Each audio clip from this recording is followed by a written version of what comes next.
अध्याय 16 हर दिन अच्छी आदतों से कैसे जुड़े रहें। यह बात 1993 की है। कनाडा के एबॉट्सफोर्ड में एक बैंक ने ट्रेंट डेयरस्मिड नाम के 23 साल के एक स्टॉक ब्रोकर को काम पर रखा था। एबॉट्सफोर्ड अपेक्षाकृत छोटा उपनगर था जो पास स्थित वैंकूवर की छाया में बसा था, जहां अधिकांश बड़े व्यापारिक सौदे किए जा रहे थे।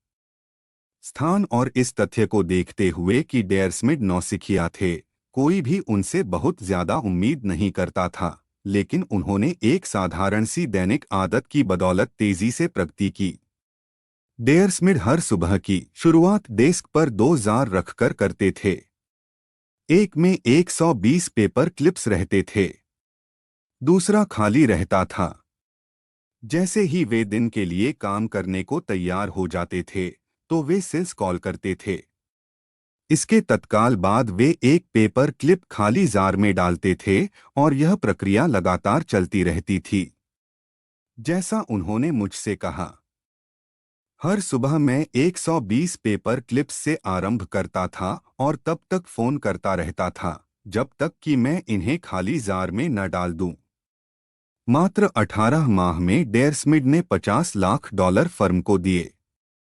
24 वर्ष की आयु में उन्हें $75,000 प्रतिवर्ष मिलने लगे, जो आज के 125,000 डॉलर के समान हैं। बहुत कम अवधि में किसी अन्य कंपनी में उन्हें 6 अंकों का वेतन देने वाली नौकरी मिल गई।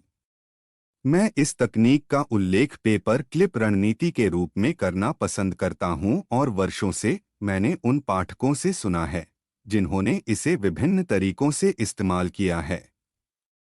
एक महिला जब भी अपनी किताब का एक पेज लिखती थी, तो एक कंटेनर से दूसरे में एक हेयरपिन शिफ्ट करती थी। एक अन्य व्यक्ति पुश अप के प्रत्येक सेट के बाद एक डिब्बे से दूसरे में कंचे शिफ्ट किया करता था। प्रगति करना संतोष देता है और इसको देखने के माप जैसे पेपर क्लिप्स या बालों का पिन या कंचे आपके विकास के साक्ष्य देते हैं। इसके परिणामस्वरूप ये आपके व्यवहार को सुदृढ़ करते हैं और किसी गतिविधि में तात्कालिक संतुष्टि का कुछ भाग जोड़ देते हैं। दिखने वाले माप कई प्रकार के हो सकते हैं: food journals, workout logs, loyalty punch cards, software download पर प्रोग्रेस बार, पुस्तक के पेजों की संख्या भी माप हो सकती है, लेकिन अपने विकास को मापने का सर्वोत्तम तरीका हैबिट ट्रैकर है। आदतों को किस तरह बनाए रखें। हैबिट ट्रैकर एक सरल उपाय है जो बताता है कि आपने आदत का पालन किया या नहीं। इसका सबसे बुनियादी रूप कैलेंडर पर क्रॉस लगाकर गिनना है कि आपने रूटीन को अपनाया है या नहीं। उदाहरण के लिए सोमवार, बुधवार और शुक्रवार को आप ध्यान करते हैं। उन प्रत्येक तिथि पर क्रॉस का निशान एक्स लगाइए। जैसे ही समय आगे निकलेगा, आदत के पालन का रिकॉर्ड कैलेंडर में होगा। अनगिनत लोगों ने इस तरह अपनी आदतों पर नजर रखी है, लेकिन शायद इनमें सबसे प्रसिद्ध बेंजामिन फ्रैंकलिन थे। 20 साल की उम्र में फ्रैंकलिन हर जगह एक छोटी पुस्तिका लेकर जाते थे और उसका इस्तेमाल 13 व्यक्तिगत गुणों को ट्रैक करने के लिए करते थे। इस सूची में कोई समय बर्बाद नहीं करना, हमेशा किसी उपयोगी कार्य में लगे रहना और तुच्छ वार्तालाप से बचना आदि लक्ष्य शामिल थे। प्रत्येक दिन के अंत में फ्रैंकलिन अपनी पुस्तिका खोलते थे और अपनी प्रगति दर्ज करते थे। माना जाता है कि जेरी सेनफेल्ड हैबिट ट्रैकर का उपयोग करते हैं ताकि वे चुटकुले लिखने की अपनी आदत से जुड़े रहें। डॉक्यूमेंट्री कॉमेडियन में वे बताते हैं कि उनका लक्ष्य हर दिन चुटकुले लिखने की कड़ी को कभी नहीं तोड़ना है। दूसरे शब्दों में, वे इस बात पर केंद्रित नहीं रहते कि कोई विशेष मजाक कितना अच्छा या बुरा है या वे कितना प्रेरित अनुभव करते हैं। वे सिर्फ अपनी आदत को प्रदर्शित करने और उसमें कुछ जोड़ने पर केंद्रित होते हैं। कड़ी को कभी तोड़ो नहीं, यह एक सशक्त मंत्र है। सेल्स कॉल की कड़ी को मत तोड़ो और आप सफल कारोबार की किताब लिख देंगे। वर्कआउट की कड़ी को मत तोड़ो और आप उम्मीद से पहले ही फिट हो जाएं। हर दिन कुछ बनने की कड़ी को मत तोड़ो और आपका पोर्टफोलियो प्रभावशाली हो जाएगा। हैबिट ट्रैकिंग इसलिए शक्तिशाली होती है क्योंकि इसमें व्यवहार बदलने के कई नियमों का लाभ मिलता है। यह व्यवहार को स्पष्ट, आकर्षक और संतोषप्रद बनाती है। आइए प्रत्येक को अलग करके देखें। लाभ एक, हैबिट ट्रैकिंग स्पष्ट होती है। अपनी अंतिम क्रिया को रिकॉर्ड करने से एक ट्रिगर बनता है जो आपके अगले कार्य को आरंभ कर सकता है। हैबिट ट्रैकिंग स्वाभाविक रूप से आपके कैलेंडर पर युक्स की रेखा या आपके खाने के रिकॉर्ड में भोजन की सूची जैसे देखे जाने योग्य संकेतों की श्रृंखला बनाती है। जब आप कैलेंडर पर नजर डालते हैं और रेखा को देखते हैं तो आपको फिर से कार्य करने की याद आती है। शोध से पता चला है कि जो लोग वजन कम करने, धूम्रपान छोड़ने और रक्तचाप को कम करने जैसे लक्ष्यों पर अपनी प्रगति को ट्रैक करते हैं, उन सभी में उनकी तुलना में बेहतर सुधार की संभावना होती है जो ऐसा नहीं करते।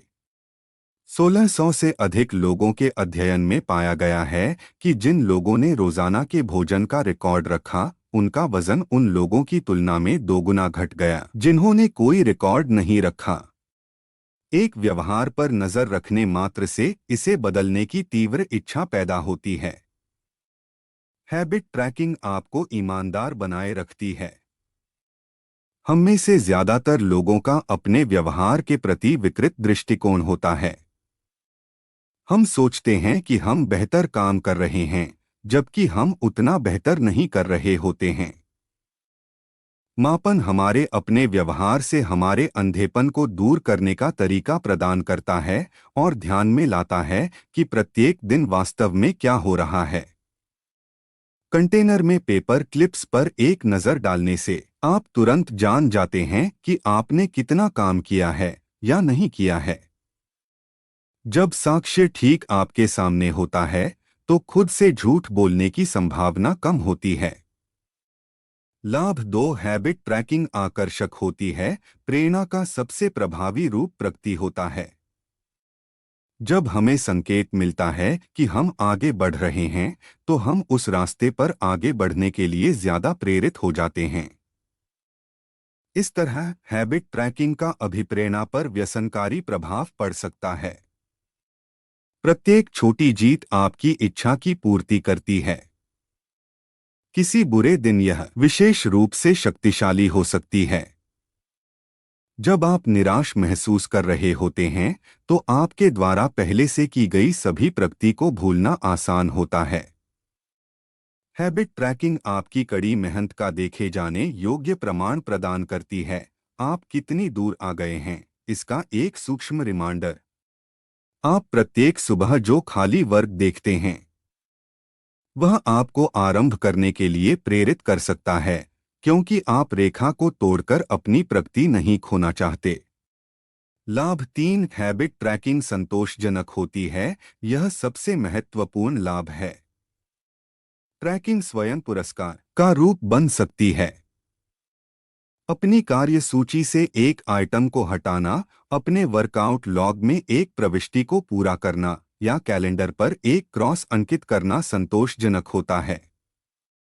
परिणामों को बढ़ता देखना आपको अच्छा लगता है, चाहे आपके निवेश पोर्टफोलियो का आकार हो या आपकी पुस्तक की पांडुलिपि की लंबाई हो। और यदि अच्छा अनुभव होता है तो आपके टिके रहने की अधिक संभावना होती है। हैबिट ट्रैकिंग गेंद पर नजर रखने में आपकी मदद करती है। आप परिणाम के बजाय प्रक्रिया पर ध्यान केंद्रित करते हैं। आप सिक्स पैक एब्स का शरीर बनाने पर केंद्रित नहीं हो जाते हैं। आप केवल लकीर को जीवित रखने की कोशिश कर रहे होते हैं और उस तरह का व्यक्ति बनने की कोशिश कर रहे होते हैं जो वर्कआउट मिस नहीं करता। सारांश में हैबिट ट्रैकिंग एक देखे जाने योग्य संकेत बनाती है जो आपको कार्य करने के लिए याद दिला सकती है। 2, स्वाभाविक रूप से प्रेरित कर रही होती है, क्योंकि आप जो प्रगति कर रहे हैं उसे देख सकते हैं और उसे खोना नहीं चाहते हैं। और 3, तब संतोषजनक महसूस कराती है जब आप अपनी आदत का एक और सफल उदाहरण रिकॉर्ड करते हैं। इसके अलावा हैबिट ट्रैकिंग देखे जाने योग्य प्रमाण प्रदान करती है कि आप जिस तरह का व्यक्ति बनने की इच्छा रखते हैं उसके लिए वोट डाल रहे हैं, जो तात्कालिक और आंतरिक संतुष्टि का आनंददायक रूप है। 26 आप आश्चर्य कर रहे होंगे कि यदि हैबिट ट्रैकिंग इतनी उपयोगी है तो मैंने इसके बारे में चर्चा करने से पहले इतनी प्रतीक्षा क्यों की। सभी लाभों के बावजूद मैंने इस पर चर्चा अब तक एक साधारण कारण से नहीं की थी। बहुत से लोग ट्रैकिंग और मापने के विचार का विरोध करते हैं।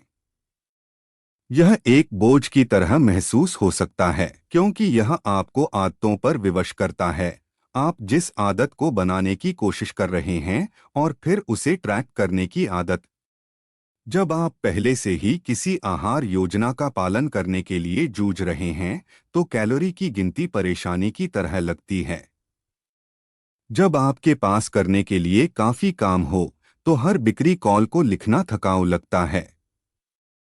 यह कहना आसान लगता है, मैं सिर्फ थोड़ा कम भोजन लूंगा या मैं खूब कोशिश करूंगा या मैं इसे करना याद रखूंगा। लोग अनिवार्य रूप से मुझे ऐसी बातें बताते हैं जैसे मेरे पास एक निर्णय पत्रिका है, लेकिन काश मैंने इसका अधिक उपयोग किया होता।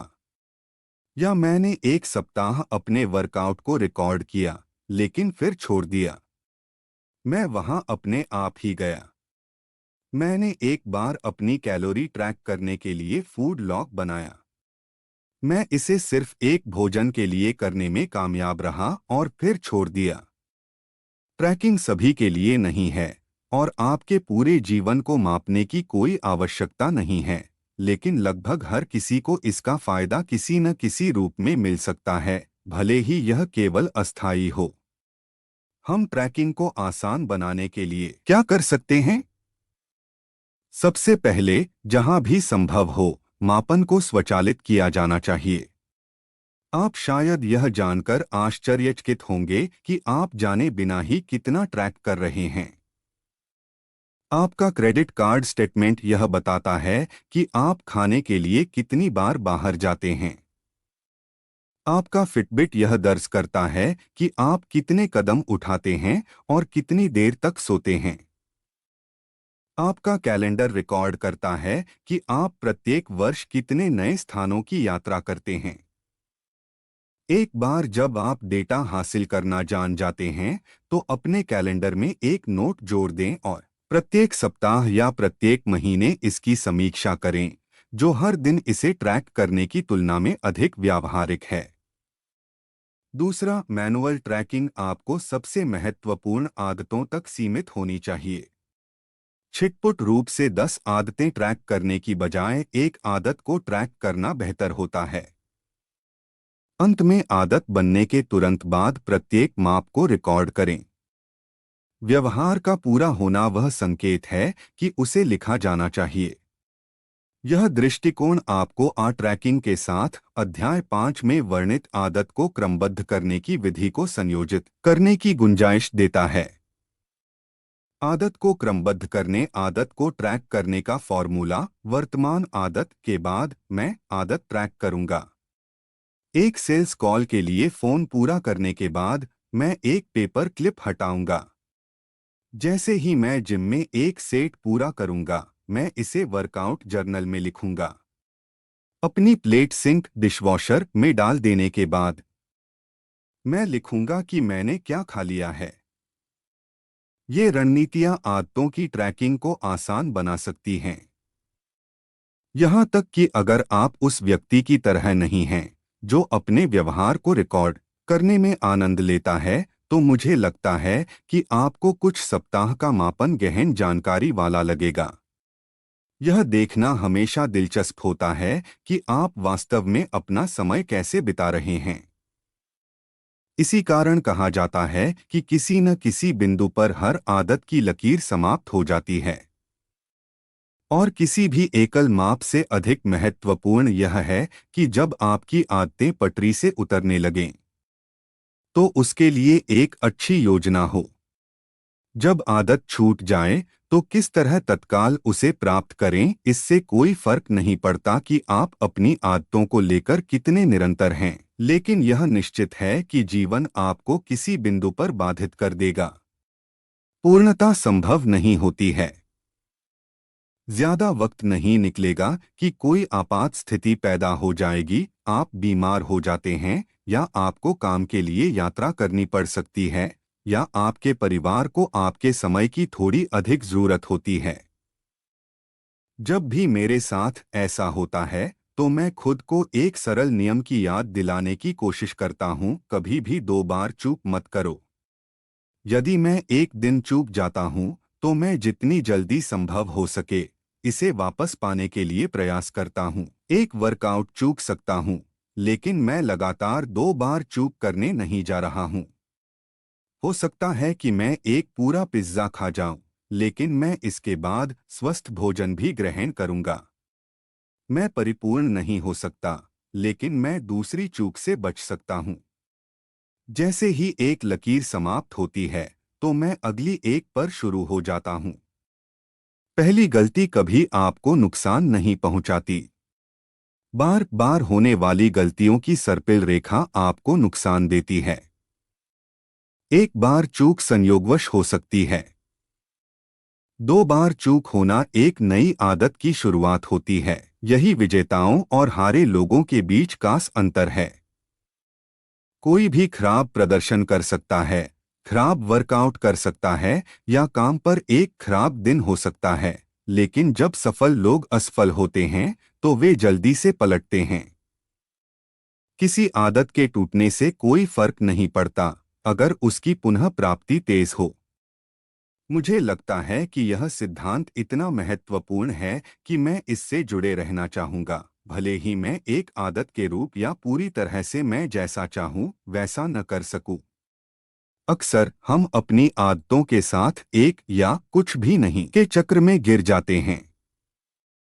समस्या फिसलना नहीं है। समस्या यह सोच है कि यदि आप सटीक तरह से कुछ नहीं कर सकते हैं तो आपको इसे बिल्कुल नहीं करना चाहिए। आपको यह महसूस तक नहीं होता है कि आपके बुरे या व्यस्त दिनों में यह कितना मूल्यवान रहता है। बर्बाद हुए दिन आपको उससे अधिक चोट पहुंचाते हैं जितने सफल दिन आपकी मदद करते हैं। यदि आप $100 से शुरू करते हैं तो 50% लाभ आपको $150 तक ले जाएगा, लेकिन आपको $100 की स्थिति में वापस लौटने के लिए केवल 33% नुकसान की आवश्यकता होगी। दूसरे शब्दों में 33% हानि से बचना उतना ही मूल्यवान है जितना कि 50% लाभ प्राप्त करना। जैसा कि चार्ली मंगेर कहते हैं, कंपाउंडिंग का पहला नियम इसे कभी भी अनावश्यक रूप से बाधित न करें। यही कारण है कि बुरे वर्कआउट्स अक्सर सबसे महत्वपूर्ण होते हैं।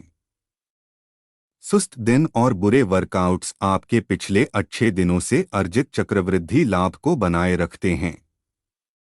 बस कुछ करते रहें, 10 स्क्वाट्स, 5 स्प्रिंट्स, 1 पुश अप, वास्तव में कुछ करना ही बहुत बड़ा होता है। शून्य मत डालो। नुकसान को आपके चक्रवृद्धि लाभ को मत खाने दो।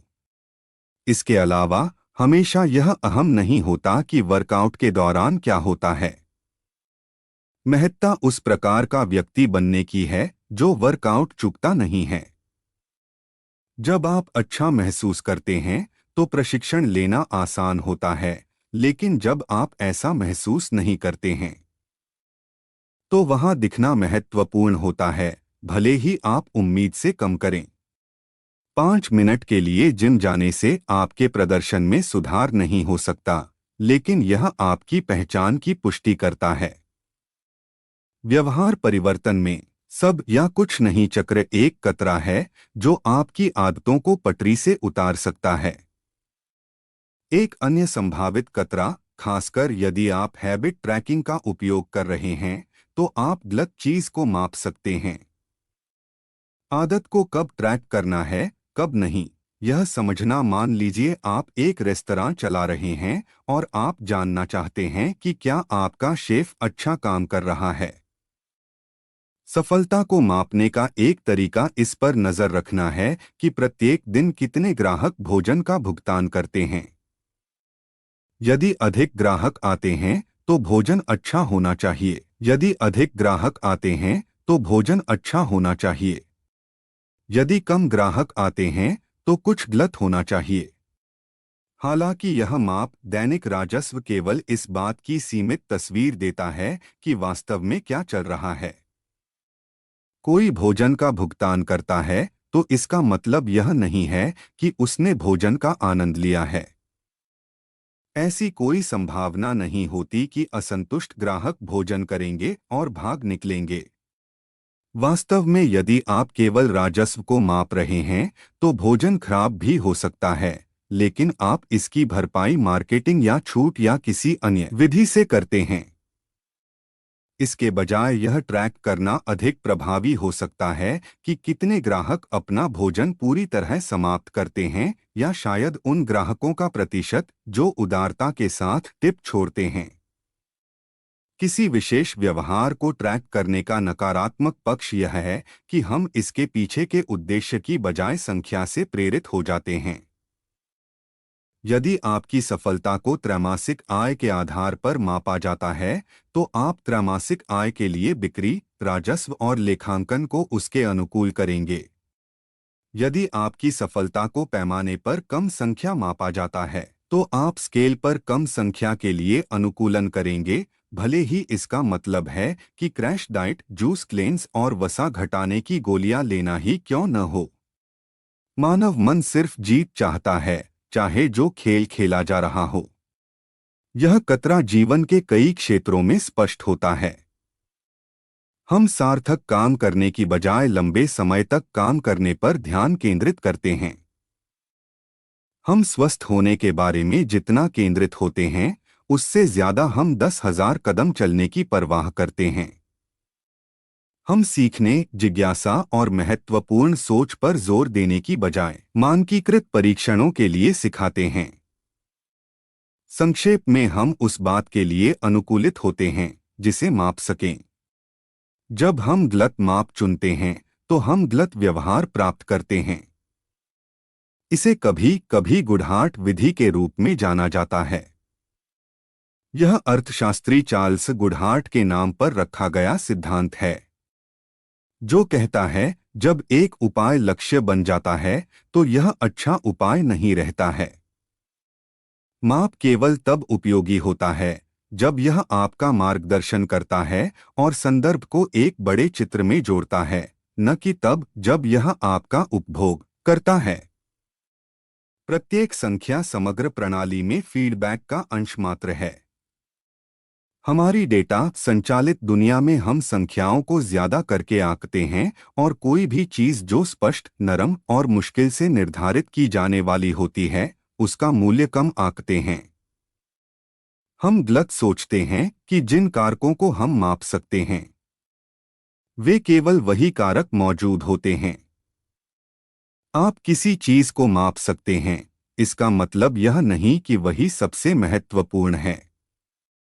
आप किसी चीज को माप नहीं सकते, तो इसका मतलब यह बिल्कुल भी नहीं है कि वह महत्वपूर्ण नहीं है। कहने का मतलब है कि हैबिट ट्रैकिंग को उचित स्थान पर रखना महत्वपूर्ण होता है। अपनी आदत को रिकॉर्ड करना और प्रगति को ट्रैक करना संतोषजनक एहसास दे सकता है, लेकिन माप केवल एक चीज नहीं है जो मायने रखती है। इसके अलावा प्रगति को मापने के कई तरीके होते हैं और कभी कभी फोकस को पूरी तरह से शिफ्ट करने से भी मदद मिलती है। यही कारण है कि बिना पैमाने की जीत वजन घटाने के लिए प्रभावी हो सकती है। पैमाने पर संख्या अटक सकती है, इसलिए यदि आप केवल उस संख्या पर ध्यान केंद्रित करते हैं तो आपकी प्रेरणा शिथिल हो जाएगी, लेकिन आप देख सकते हैं कि आपकी त्वचा बेहतर दिखाई देती है, या आप पहले उठने लगे हैं, या आपकी सेक्स ड्राइव बढ़ी है। ये सभी आपके सुधार को ट्रैक करने के उचित तरीके हैं। यदि आप पैमाने की संख्या से प्रेरित महसूस नहीं कर रहे हैं, तो शायद एक अलग माप पर ध्यान केंद्रित करने का समय है, जो आपको प्रगति ज्यादा संकेत देता है।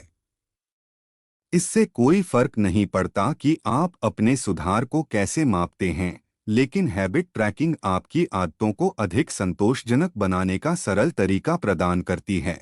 प्रत्येक माप थोड़ा सा प्रमाण प्रदान करती है कि आप सही दिशा में आगे बढ़ रहे हैं और इससे अच्छी तरह से काम करने की तात्कालिक खुशी का संक्षिप्त क्षण भी मिलता है।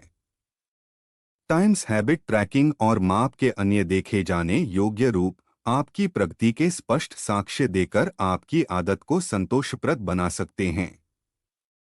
अध्याय का सार सबसे ज्यादा संतुष्टि का अनुभव तब होता है जब आप प्रगति को महसूस करते हैं। आदत को ट्रैक करना यह मापने का सरल तरीका है कि क्या आपकी कोई आदत बनी है।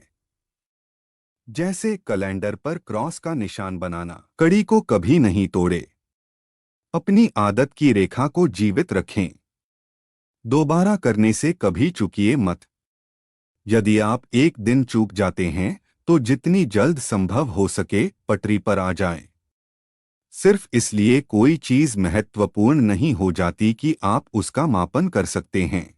अध्याय 17 किस तरह एक जवाबदेह भागीदारी हर चीज को बदल सकती है। दूसरे विश्व युद्ध में एक पायलट के तौर पर काम करने के बाद रोजर फिशर ने हार्वर्ड लॉ स्कूल में पढ़ाई की और 34 साल बातचीत और संघर्ष प्रबंधन की विशेषज्ञता में बिताए। उन्होंने हार्वर्ड नेगोशिएशन प्रोजेक्ट की स्थापना की और कई देशों तथा विश्व के नेताओं के साथ शांति समाधानों, बंधक संकटों और कूटनीतिक समझौतों पर काम किया। लेकिन जब 1970 और 1980 के दशक में परमाणु युद्ध का खतरा बढ़ गया था, तब फिशर ने शायद अपना सबसे दिलचस्प विचार विकसित किया। जिस समय फिशर का ध्यान उन रणनीतियों को डिजाइन करने पर केंद्रित था जो परमाणु युद्ध को रोक सकती थीं, तब उन्होंने परेशान करने वाला एक तथ्य देखा था। किसी भी राष्ट्रपति के पास ऐसे कोड लॉन्च करने की सुविधा है जो लाखों लोगों को मार सकते हैं, लेकिन वास्तव में वे कभी किसी को मरते नहीं देखेंगे, क्योंकि वे हमेशा हजारों मील दूर रहेंगे। मेरा सुझाव काफी सरल था, उन्होंने 1981 में लिखा। छोटे से कैप्सूल में परमाणु कोड को डालें और फिर एक स्वयंसेवक के दिल के ठीक बगल में उस कैप्सूल का प्रत्यारोपण कर दें। राष्ट्रपति के साथ चलते हुए वह स्वयंसेवक अपने पास कसाई वाला भारी चाकू रखे। अगर कभी कोई राष्ट्रपति परमाणु हथियारों को दागना चाहते हैं तो ऐसा करने का एकमात्र तरीका यह होगा कि वे सबसे पहले अपने हाथों से किसी इंसान को मारें। राष्ट्रपति कहेंगे, जॉर्ज, मुझे खेद है, लेकिन दसियों लाख लोगों को मर जाना चाहिए। उन्हें किसी की ओर देखना होगा और महसूस करना होगा कि मृत्यु क्या है। एक निर्दोष इंसान की मृत्यु क्या है। व्हाइट हाउस के कालीन पर खून।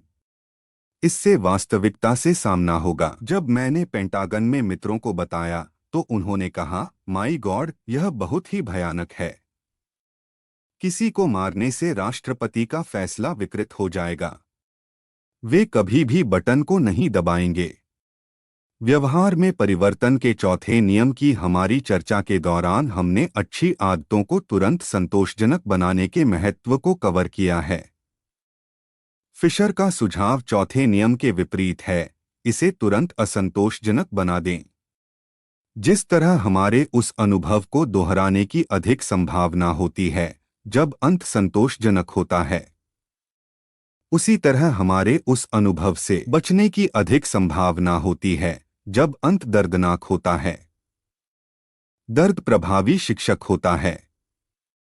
यदि कोई असफलता दर्दनाक होती है तो वह दिमाग में छप जाती है।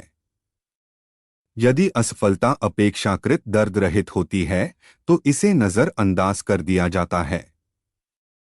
जे तात्कालिक और अधिक बड़ी गलती होती है, उतनी ही तेजी से आप उससे सीख लेंगे। बुरी समीक्षा की चेतावनी एक प्लम्बर को काम अच्छा करने के लिए बाध्य करती है।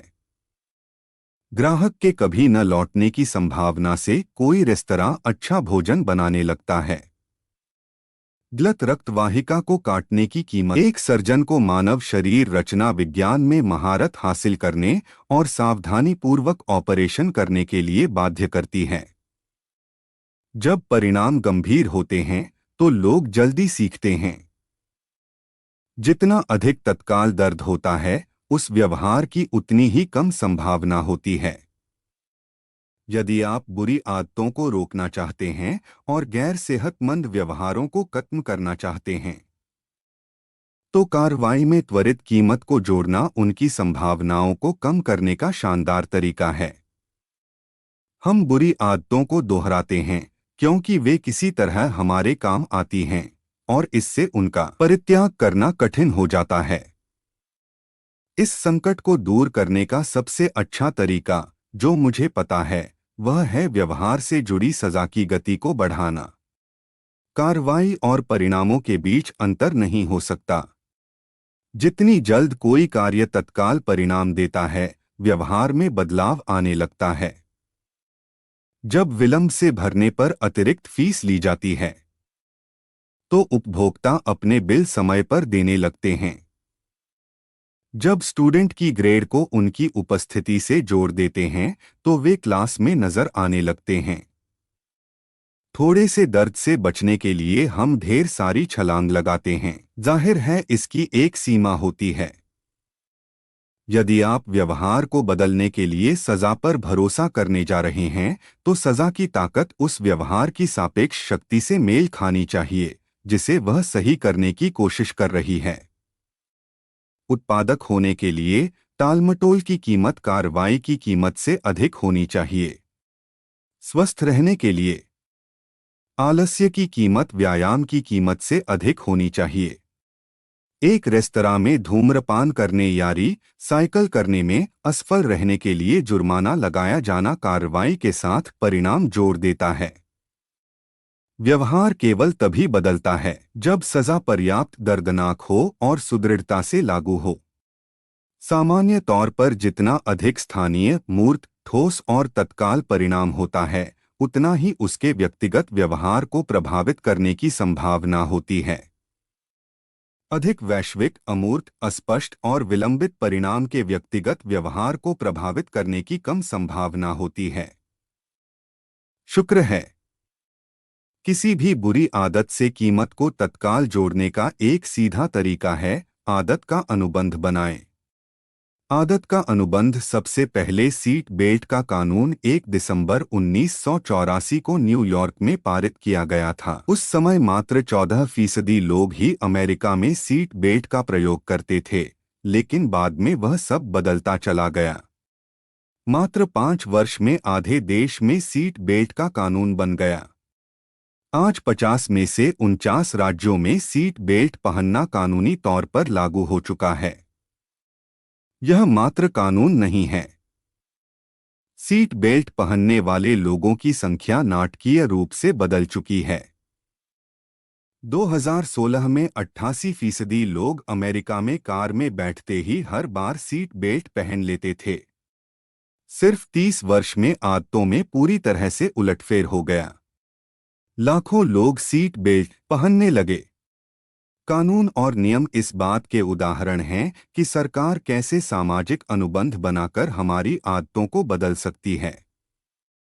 एक समाज के रूप में हम सामूहिक रूप से कुछ नियमों का पालन करने पर सहमत होते हैं और फिर उन्हें एक समूह के रूप में लागू करते हैं।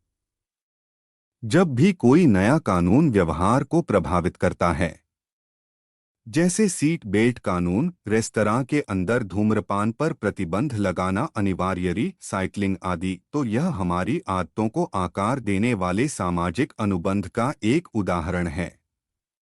समूह एक निश्चित तरीके से कार्य करने के लिए सहमत होता है और यदि आप उसका पालन नहीं करते हैं, तो आपको दंडित किया जाता है। जिस तरह सरकारें नागरिकों को जवाबदेह रखने के लिए कानूनों का उपयोग करती हैं, उसी तरह आप भी खुद को जवाबदेह बनाने के लिए आदत का अनुबंध बना सकते हैं। आदत का अनुबंध एक मौखिक या लिखित समझौता है जिसमें आप एक विशेष आदत के लिए अपनी प्रतिबद्धता को व्यक्त करते हैं और उस सजा के प्रति भी प्रतिबद्धता को व्यक्त करते हैं जो आपके द्वारा पालन नहीं होने पर मिलेगी।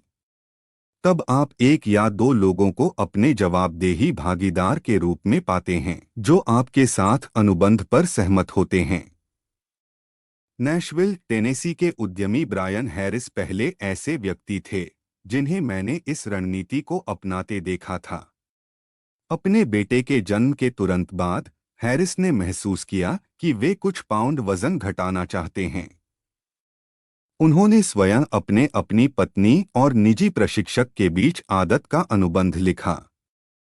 इसका पहला विवरण था 2017 की पहली तिमाही के लिए ब्रायन का एक उद्देश्य सही तरीके से फिर खाना शुरू करना है ताकि वह बेहतर महसूस करे, बेहतर दिखे और 10% चर्बी घटाने के साथ 200 पाउंड वाला शरीर पाने के अपने दीर्घकालिक लक्ष्य को प्राप्त करने में सक्षम हो सके। उस कथन के नीचे हैरिस ने आदर्श परिणाम प्राप्त करने का एक रोड मैप तैयार किया। चरण पहला, पहले 3 माह में स्लो कार्ब डाइट का पालन किया जाएगा। चरण दूसरा, दूसरे 3 माह में सख्ती से मैक्रोन्यूट्रिएंट को ट्रैक किया जाएगा। चरण 3, तीसरे 3 माह में अपने आहार और व्यायाम कार्यक्रम के विवरण को फिर परिभाषित करके उसे बनाए रखा जाएगा। अंत में उन्होंने दैनिक आदतों में से उस प्रत्येक आदत को लिखा जो उन्हें उनके लक्ष्य तक ले जाएंगी। उदाहरण के लिए, प्रत्येक दिन सारे भोजन के बारे में लिखना और खुद का वजन लेना। और फिर उन्होंने सजा को सूचीबद्ध किया। यदि वे असफल हो गए तो यदि ब्रायन इन 2 बातों को नहीं करते हैं तो निम्नलिखित परिणाम लागू होंगे।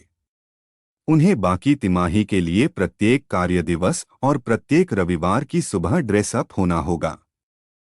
ड्रेसअप को जीन्स, टी शर्ट, हुडी या शॉर्ट्स न पहनने के रूप में परिभाषित किया गया। यदि वे सूची के अनुसार भोजन लेने में चूक जाते हैं तो जॉय उनके प्रशिक्षक को अपने हिसाब से उपयोग करने के लिए $200 भी देंगे।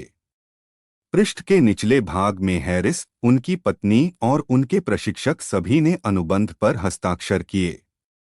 इसके प्रति मेरी शुरुआती प्रतिक्रिया यह थी कि अनुबंध अत्यधिक औपचारिक और अनावश्यक लग रहा था, खासकर हस्ताक्षर, लेकिन हैरिस ने मुझे आश्वस्त किया कि अनुबंध पर हस्ताक्षर करना गंभीरता का संकेत था।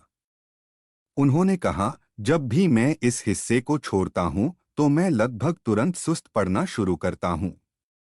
3 महीने बाद पहली तिमाही के अपने लक्ष्यों को प्राप्त करने पर हैरिस ने अपने लक्ष्यों को अपग्रेड किया। उसके परिणामों में भी बढ़ोतरी हुई। वर्टिकल बार, यदि वे अपने कार्बोहाइड्रेट और प्रोटीन के लक्ष्य से चूक जाते तो उन्हें अपने प्रशिक्षक को $100 का भुगतान करना पड़ता, और अगर वे खुद का वजन लेने से चूक जाते तो उन्हें अपनी पत्नी को $500 देने पड़ते। उसका वे चाहे जैसे इस्तेमाल करती। शायद सबसे दर्दनाक यह था कि यदि वे दौड़ लगाना भूल जाते तो उन्हें हर दिन काम के लिए ड्रेसअप होना पड़ता और बाकी दिन एलेबामा हैट पहननी पड़ती, जो कि उनकी प्रिय ऑबर्न टीम की कड़ी प्रतिद्वंद्वी टीम की थी। यह रणनीति काम कर गई। पत्नी और प्रशिक्षक दोनों जिम्मेदार भागीदार बन गए और आदत अनुबंध से हर दिन जो करना है वह पता चलता था। हैरिस का वजन घट गया। वर्टिकल बार खराब आदतों को असंतोषजनक बनाने का सबसे अच्छा विकल्प है। उन्हें उसी क्षण पीड़ादायक बनाएं। आदत का अनुबंध बनाना सीधे तौर पर यही करना है। अगर आप आदत का पूर्ण अनुबंध बनाना नहीं चाहते हैं तो बस एक जवाबदेही भागीदार होना उपयोगी है। कॉमेडियन मार्गरेट जो हर दिन एक चुटकुला या गीत लिखती हैं। वे एक दोस्त के साथ हर दिन एक गीत की चुनौती रखती हैं जो उन दोनों को जवाबदेह बने रहने में मदद करता है। यह जानना कि कोई देख रहा है एक शक्तिशाली प्रेरक हो सकता है। आपके टालमटोल करने या हार मानने की कम संभावना होती है क्योंकि उसकी तत्काल कोई कीमत होती है। यदि आप वचन नहीं निभाते हैं तो शायद वे आपको अविश्वसनीय या आलसी के रूप में देखेंगे।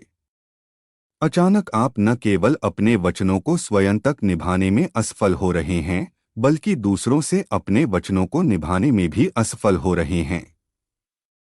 आप इस प्रक्रिया को स्वचालित भी कर सकते हैं। बोल्डर, कोलोराडो के उद्यमी थॉमस फ्रैंक प्रत्येक सुबह 5.55 पर उठते हैं, और अगर वे नहीं उठते हैं तो उनके पास एक ट्वीट स्वचालित रूप से निर्धारित होता है जो कहता है 6.10 हो चुके हैं और मैं नहीं उठा हूं क्योंकि मैं आलसी हूं।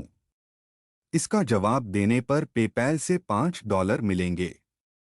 यह मानते हुए कि मेरा अलार्म खराब नहीं हुआ है। हम हमेशा दुनिया के समक्ष स्वयं को सर्वश्रेष्ठ पेश करने की कोशिश कर रहे होते हैं। हम अपने बालों को कंघी करते हैं, अपने दांतों को ब्रश करते हैं और सावधानी से कपड़े पहनते हैं क्योंकि हम जानते हैं कि इन आदतों के प्रति सकारात्मक प्रतिक्रिया मिलने की संभावना है। हम संभावित नियोक्ताओं, साथियों और अपने दोस्तों और परिवार को प्रभावित करने के लिए अच्छे ग्रेड प्राप्त करना चाहते हैं और शीर्ष स्कूलों से स्नातक होना चाहते हैं।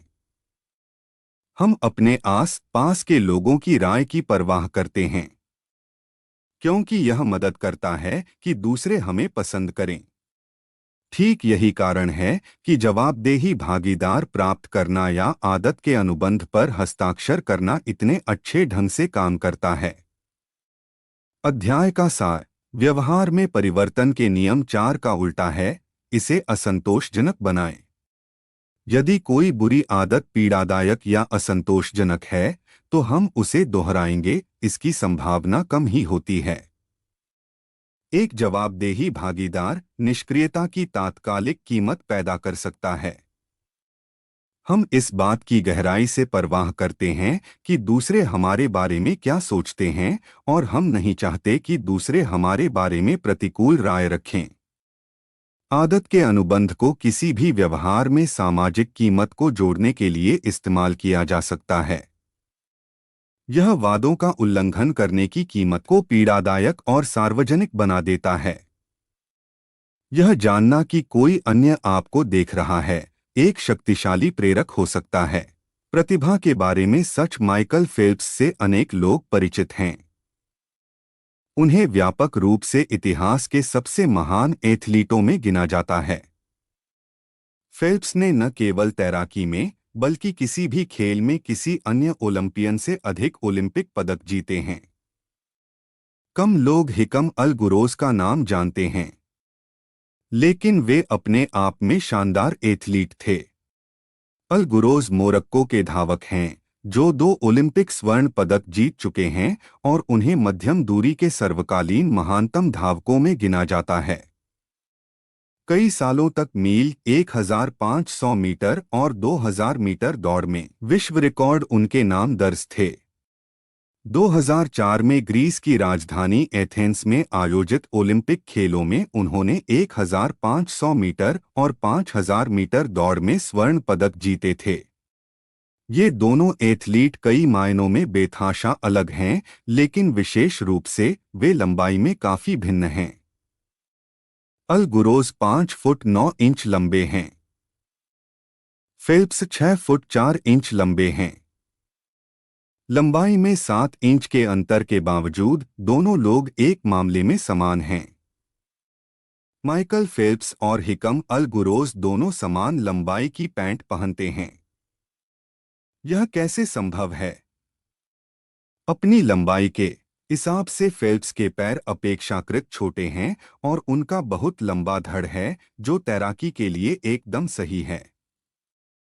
अल गुरोज के अविश्वसनीय रूप से लंबे पैर और छोटा ऊपरी शरीर है जो दूरी की दौड़ के लिए आदर्श कद काठी है। अब कल्पना करें विश्वस्तरीय ये 2 एथलीट अपने खेल बदल लें। क्या माइकल फेल्प्स अपनी छोटी टांगों के कारण पर्याप्त प्रशिक्षण के बाद भी ओलंपिक धावक बन सकेंगे? यह असंभव है। फिटनेस के लिहाज से देखें तो फेल्प्स 194 पाउंड के हैं जो गुरोज से 40% भारी हैं। गुरोज 138 पाउंड के कम वजन के धावक हैं।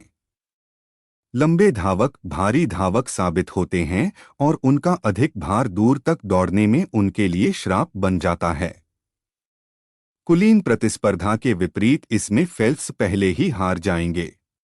इसी प्रकार से अल गुरोज इतिहास के सर्वश्रेष्ठ धावक हो सकते हैं, लेकिन वे तैराक के रूप में ओलंपिक में पात्रता हासिल कर पाते, इसमें संदेह है। 1976 से 1500 मीटर के धावकों की औसत लंबाई 5 फीट 10 इंच है। इसकी तुलना में पुरुषों की 100 मीटर की फ्रीस्टाइल तैराकी में औसत लंबाई 6 फीट 4 इंच की रहती है। तैराक लंबे रहते हैं और उनकी पीठ और भुजा लंबी होती है, जो तैरने के लिए आदर्श होती हैं। अल गुरोज ने तैराकी में प्रवेश किया होता तो गंभीर नुकसान में रहते।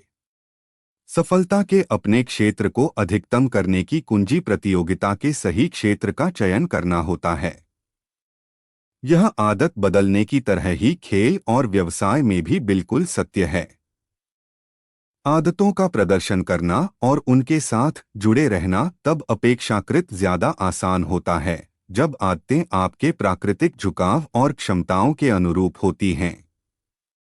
पूल में माइकल फेल्प्स या ट्रैक पर हिकम अल गुरोज की तरह आप वह गेम खेलना चाहते हैं जहां संभावनाएं आपके पक्ष में होती हैं। इस रणनीति को अपनाने के लिए यह आसान सच स्वीकार करना होगा कि लोग विभिन्न क्षमताओं के साथ जन्म लेते हैं। कुछ लोग इस तथ्य पर बहस नहीं करना चाहते। सतह पर दिखता है कि आपके जीन्स तय हैं और उन पर बात करने का कोई औचित्य नहीं है जो आपके नियंत्रण में नहीं है। जैविक निर्धारण जैसे मुहावरे कुछ ऐसे लगते हैं मानो कुछ ही व्यक्ति सफलता के लिए बनाए गए हैं, शेष सब असफल रहेंगे, लेकिन यह व्यवहार पर जीन्स के प्रभाव का संकुचित नजरिया माना जाएगा। जेनेटिक्स की ताकत ही उसकी कमजोरी भी होती है। जीन्स को आसानी से बदला नहीं जा सकता। इसका अर्थ है कि वे अनुकूल परिस्थिति में शक्तिशाली और विपरीत परिस्थितियों में गंभीर नुकसान पहुंचा सकते हैं। यदि आप 7 फीट के हैं तो बास्केटबॉल में बहुत काम के हैं। यदि आप जिम्नास्टिक का रूटीन अपनाना चाहते हैं तो 7 फीट की लंबाई बाधा रहेगी। हमारा वातावरण हमारे जीन्स की अनुकूलता और प्राकृतिक प्रतिभा के उपयोग को तय करता है। जब हमारा वातावरण बदलता है तो उन गुणों को अपनाएं जो सफलता तय करती हैं। यह शारीरिक गुणों के लिए ही सही नहीं बल्कि मानसिक गुणों के लिए भी ठीक है। यदि आप मेरी आदतों और मानव व्यवहार के बारे में पूछेंगे तो मैं चतुराई से बताऊंगा, न कि तब जब आप मुझे बुनाई, रॉकेट छोड़ने या गिटार की तारों के बारे में पूछेंगे। सक्षमता संदर्भ पर अधिक टिकी रहती है। किसी भी प्रतिस्पर्धी क्षेत्र में शीर्ष पर बैठे लोग न केवल अच्छे ढंग से प्रशिक्षित हैं बल्कि वे उस कार्य के अनुकूल भी हैं। इस कारण से यदि आप वास्तव में महान होना चाहते हैं तो सही जगह के चयन पर ध्यान देना बेहतर होगा। संक्षेप में कहा जाए तो जीन्स आपके भाग्य को तय नहीं कर सकते, वे अवसर के क्षेत्र का निर्धारण करते हैं। गेबोर मेट नामक फिजिशियन बताते हैं, जीन्स आपको प्रवृत्त कर संभावना बढ़ा सकते हैं लेकिन वे पूर्व निर्धारण नहीं कर सकते। जिन क्षेत्रों में आप जीन्स के अनुसार सफलता लिए प्रवृत्त होते हैं वे क्षेत्र हैं जहां आदतों से संतुष्टि अधिक मिलती है। खुद के प्रयासों को उन क्षेत्रों में ले जाएं जहां आप उल्लासित हों और अपने प्राकृतिक कौशल का मेल अपनी सबसे प्रबल इच्छा और अपनी योग्यता से कर पाते हों, वही इसकी कुंजी है। सीधा सवाल उभरेगा, मैं किस तरह से समझूंगा कि इन चीजों की मेरे लिए अनुकूलता है? मैं उन अवसरों और आदतों को कैसे चुन सकता हूं जो मेरे लिए सही हैं? इसके उत्तर के लिए पहले हम आपके व्यक्तित्व को समझेंगे। आपका व्यक्तित्व आपकी आदतों को किस तरह प्रभावित करता है? आपके जीन्स आपकी हर आदत के पीछे काम करते रहते हैं।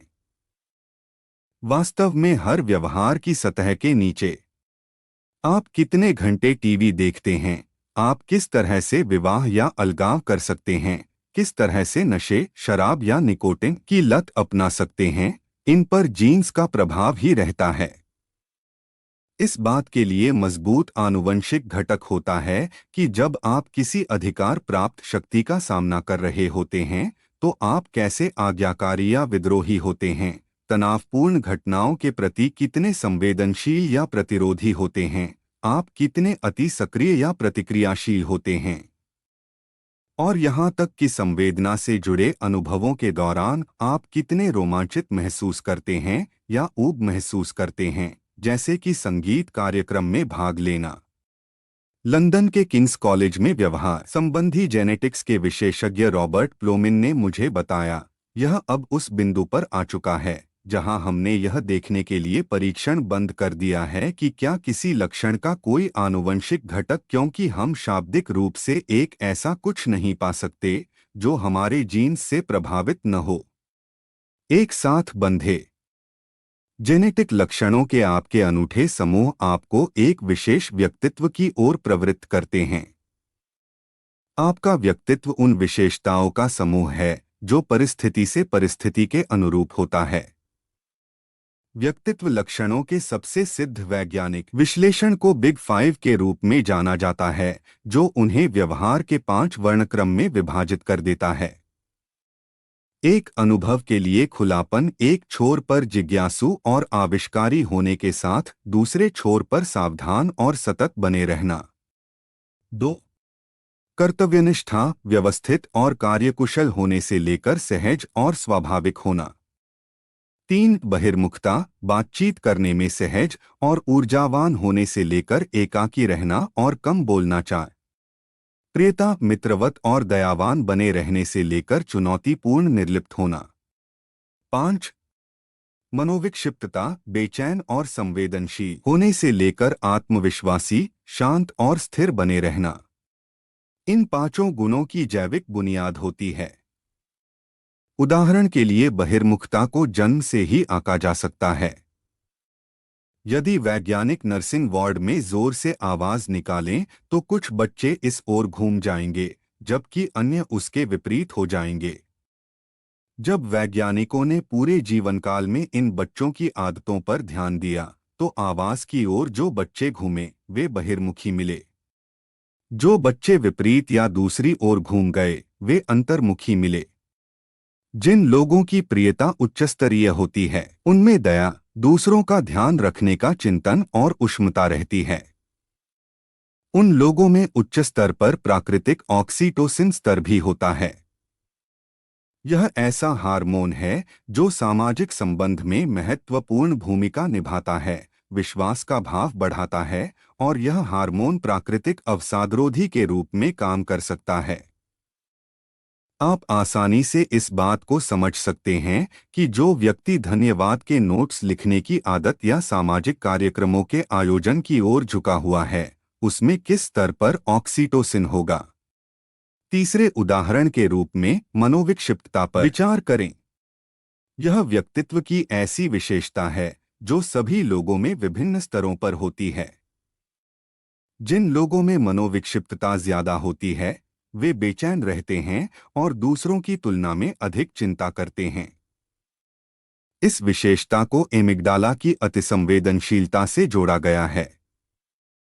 एमिग्डाला मस्तिष्क का वह हिस्सा होता है जो खतरों को नोटिस करने के लिए जिम्मेदार होता है।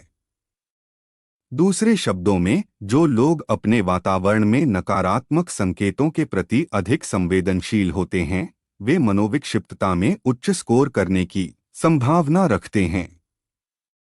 अन्य आदतें सिर्फ हमारे व्यक्तित्वों से निर्धारित नहीं होती हैं, लेकिन इसमें कोई संदेह नहीं है कि हमारे जीन्स हमें एक निश्चित दिशा की ओर मोड़ देते हैं।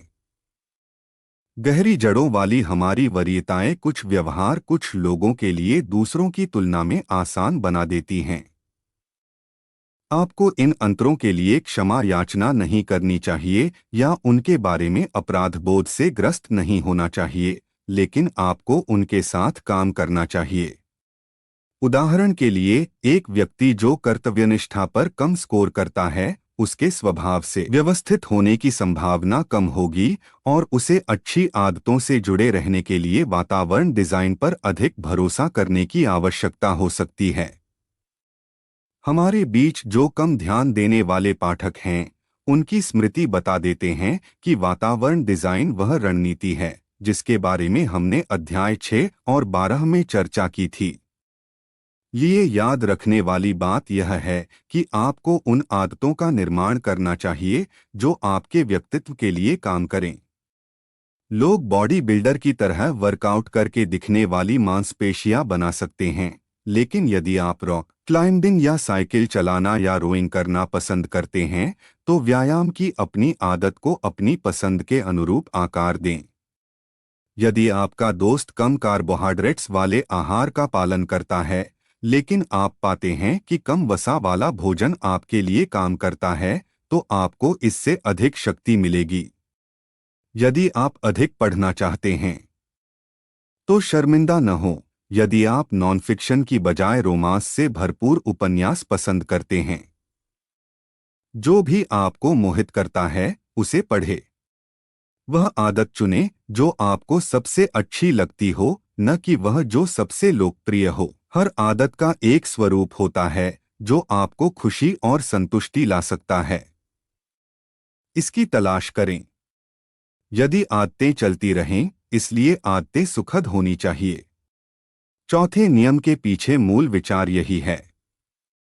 अपनी आदतों को अपने व्यक्तित्व के साथ जोड़ना अच्छी शुरुआत है, लेकिन यह कहानी का अंत नहीं है। उन परिस्थितियों को खोजने और डिजाइन करने के लिए अपना ध्यान केंद्रित करें जहां आप प्राकृतिक रूप से अनुकूल हैं। कैसे वह खेल ढूंढें जिसमें संभावनाएं आपके पक्ष में हों। जिस खेल में संभावनाएं आपके पक्ष में हों, उसे सीखना चाहिए। यह प्रेरणा को बनाए रखने और सफल अनुभव करने के लिए महत्वपूर्ण है।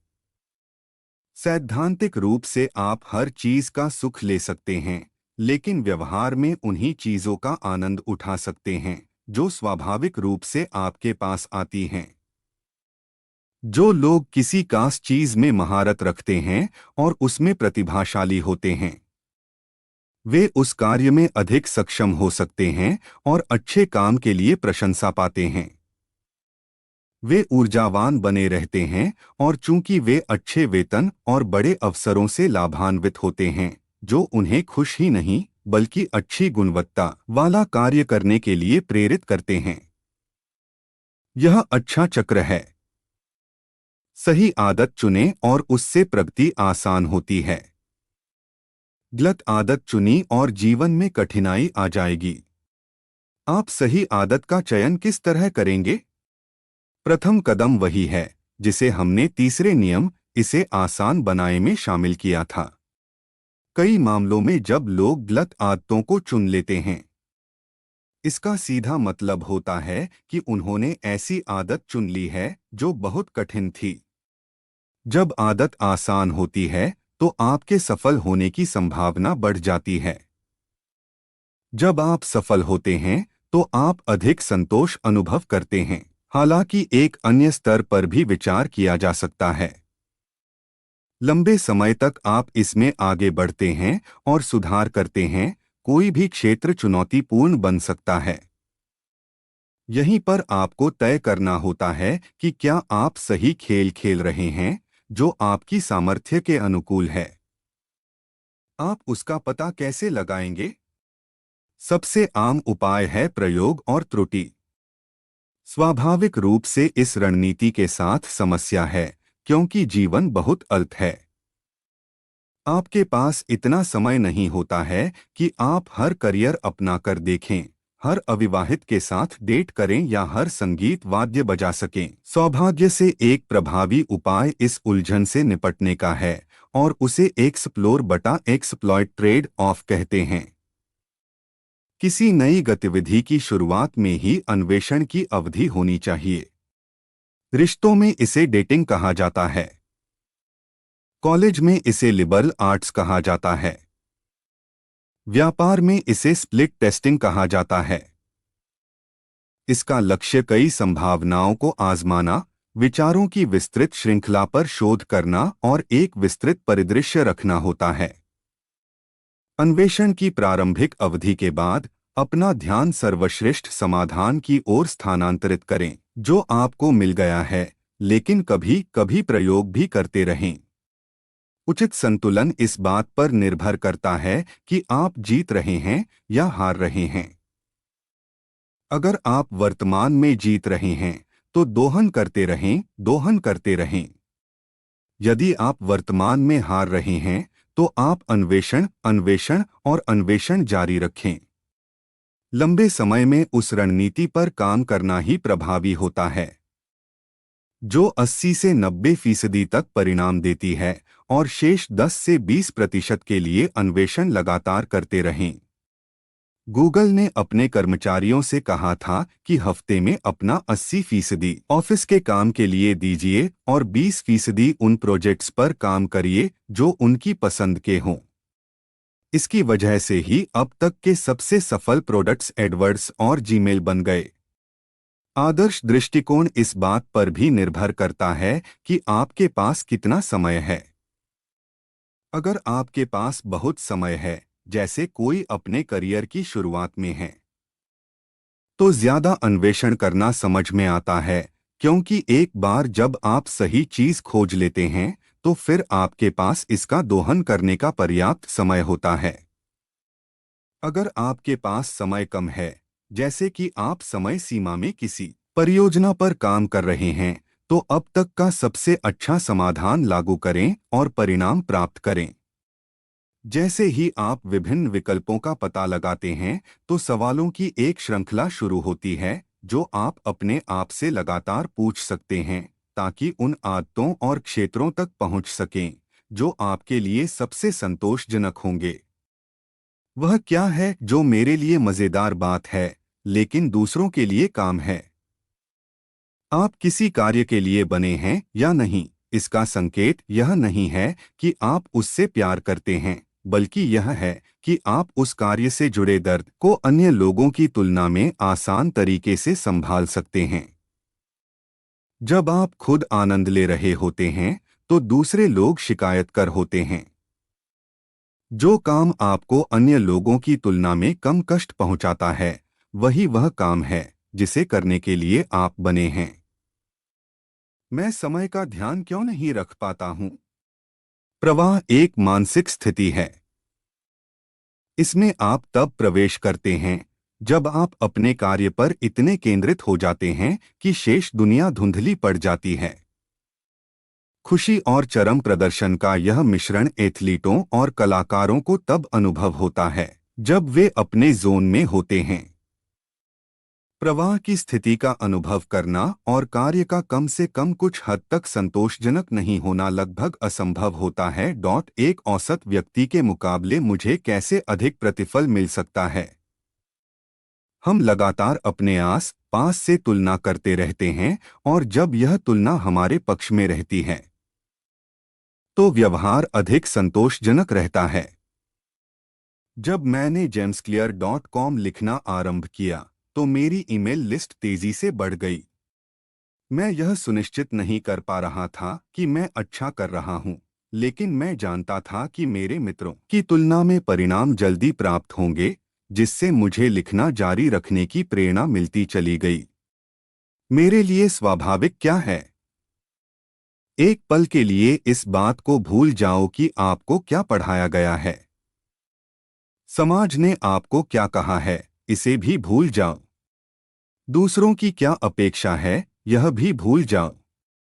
अपने भीतर देखो और पूछो, मेरे लिए स्वाभाविक क्या है?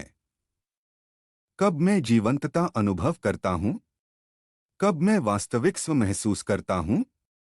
लोगों को खुश करने का कोई भीतरी संतुलन नहीं है। दोबारा अनुमान लगाने या आत्म आलोचना की कोई बात नहीं, बस इसमें उतरते जाने का आनंद लेना है। जब भी आपको प्रामाणिक और सटीकता लगे, समझ लो सही दिशा में आगे बढ़ रहे हैं।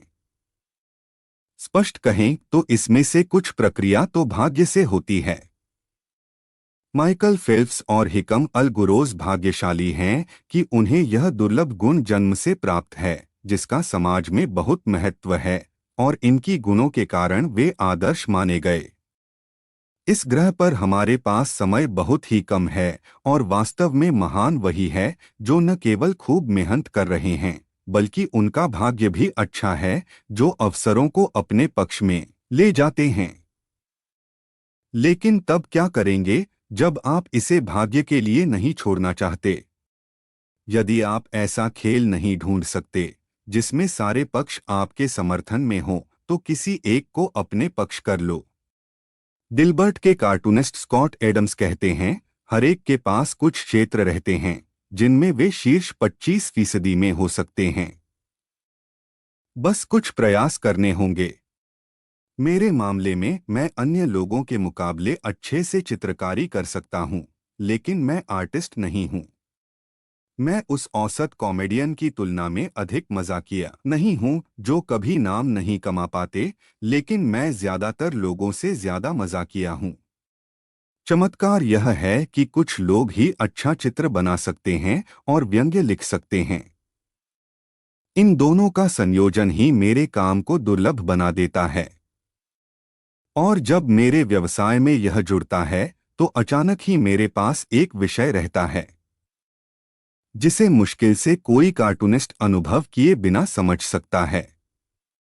जब आप बेहतर होकर नहीं जीत सकते, तो आप अलग होकर जीत सकते हैं।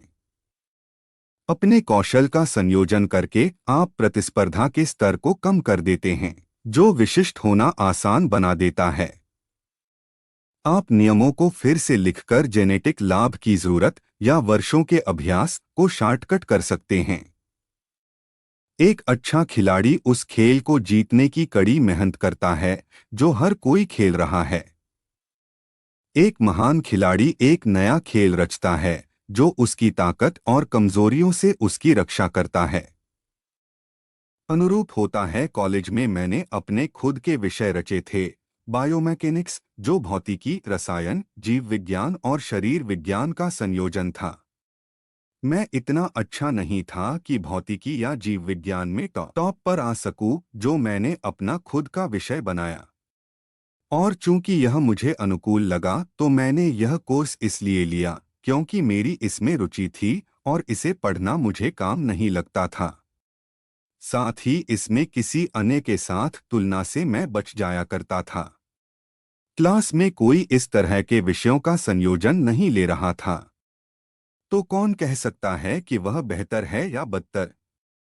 खराब जेनेटिक्स की दुर्घटना से पार पाने का सबसे ताकतवर तरीका विशेषज्ञता है। किसी कौशल में आपकी जितनी अधिक महारत होगी, उतना ही दूसरों को प्रतिस्पर्धा करने में परेशानी होगी। कई बॉडी बिल्डर औसत पंजा लड़ाने वालों से बहुत शक्तिशाली होते हैं, लेकिन भारी भरकम बॉडी बिल्डर भी पंजा लड़ाने में धूल चाटते हैं, क्योंकि पंजा लड़ाना एक विशेष विधा है। भले ही आप प्राकृतिक रूप से प्रतिभा के धनी नहीं हैं, लेकिन किसी गूढ़ रणनीति में आप सर्वश्रेष्ठ हो सकते हैं। उबलता पानी किसी आलू को नरम कर देगा, लेकिन अंडे को सख्त बनाएगा। भले ही आप आलू हो या अंडा, आप इसे नियंत्रित नहीं कर पाएंगे, लेकिन आप ऐसा खेल तय कर सकते हैं जहां नरम या सख्त होना बेहतर हो। यदि आप अधिक अच्छा वातावरण पाते हैं, तो हालात बदल सकते हैं, जहां कुछ चीजें जो आपके विरोध में हैं, वे आपके पक्ष में ढल जाएं। अपने जीन्स से कैसे अधिकतम हासिल करें? हमारे जीन्स खूब मेहनत की आवश्यकता को खत्म नहीं कर सकते। वे इसे स्पष्ट करते हैं। वे हमें बताते हैं कि किसमें कड़ी मेहनत करनी है। एक बार जब हम अपने सामर्थ्य को समझ जाते हैं, तो हम जान पाते हैं कि किसमें समय और ऊर्जा निवेश की जानी चाहिए। हम जानते हैं कि किस तरह के अवसरों की ओर देखना है और किस प्रकार की चुनौतियों से अलग रहना है। जितना हम अपने स्वभाव को बेहतर समझते हैं, हमारी रणनीति अच्छी होती जाती है। जैविक अंतर मायने रखता है, फिर भी यह ज्यादा उत्पादक होता है कि क्या आप अपनी तुलना अन्य लोगों से करने की बजाय इस बात पर फोकस कर रहे हैं कि आप अपनी क्षमताओं का सही उपयोग कर रहे हैं या नहीं। किसी खास योग्यता के प्रति आपको सीमाओं के तथ्य का इस बात से कोई लेना देना नहीं होता है कि आप अपनी क्षमताओं के शीर्ष पर पहुंच रहे हैं या नहीं। लोग अपनी सीमाओं के तथ्य में इतने फंस जाते हैं कि वे वहां तक पहुंचने के लिए जरूरी प्रयास ही नहीं करते। इसके अलावा यदि आप काम नहीं कर रहे हैं तो जीन्स आपको सफल नहीं कर सकते हैं। हाँ, यह संभव है कि जिम के ट्रेनर के बेहतर जीन्स हों, लेकिन यदि आपने उसकी ही तरह अभ्यास नहीं किया तो यह कहना असंभव है कि आपके जेनेटिक बेहतर हैं या नहीं हैं। आप जिनकी प्रशंसा करते हैं, यदि उतनी मेहनत आप नहीं कर रहे हैं तो फिर उनकी सफलता को भाग्य बताकर बचे नहीं। संक्षेप में, आपकी आदत लंबे समय तक संतोषजनक बनी रहे, यह तय करने के लिए ऐसा आचरण चुनें जो आपके व्यक्तित्व और कौशल के अनुकूल हो। ऐसा खेल खेलिए जो आपके सामर्थ्य के अनुसार हो। यदि कोई खेल नहीं चुन सकते तो नया खेल बनाएं। जीन्स कड़ी मेहनत की जरूरत को खत्म नहीं कर सकते, वे इसे स्पष्ट करते हैं। वे बताते हैं कि किस पर कड़ी मेहनत करनी चाहिए।